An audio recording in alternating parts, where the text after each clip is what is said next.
Le député de Wellington, Halton Hills. Monsieur le Président, selon Reuters, la présidente mexicaine, Madame Sheinbaum, envisage de conclure un accord rapidement, et ce, avant même que l'examen de la COM ne soit terminé. Un accord rapide, donc, sur l'acier, l'aluminium et l'automobile. Le gouvernement libéral travaille-t-il en coordination avec le Mexique pour conclure un accord rapide sur l'acier, l'aluminium et l'automobile?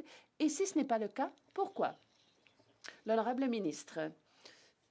Monsieur le Président, encore une fois, je remercie mon collègue de sa question qui est fort importante. Bien sûr, nous travaillons avec nos homologues mexicains alors que nous faisons le travail nécessaire pour nous préparer à l'examen de la COM. J'ai des contacts réguliers avec mon homologue. Le premier ministre parle avec la présidente Sheinbaum et le secrétaire Ebrard sera présent avec une importante délégation mexicaine de gens d'affaires notamment. Nous allons poursuivre ces conversations avec les Mexicains et avec les Américains pour nous assurer d'obtenir la meilleure entente pour les travailleurs et les entreprises du Canada.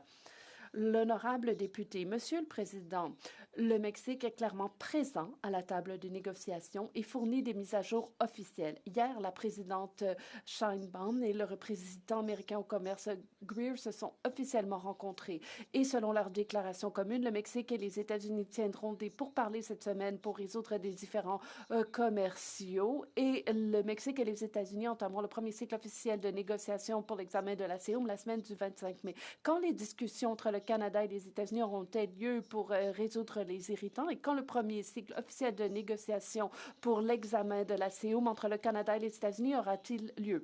L'honorable ministre. Monsieur le Président, bien sûr, les États-Unis sont un partenaire commercial important. Il y en a d'autres de par le monde avec qui nous discutons. Par exemple, il y a l'Indonésie, une économie qui acquiert de l'importance et qui surpasse même l'Allemagne. Nous avons l'Équateur, notamment dans notre ligne de mire. Il y a l'Union européenne. Nos experts de la défense jouent un rôle dans la conclusion d'une entente qui a permis de débloquer des exportations qui représentent des sommes considérables.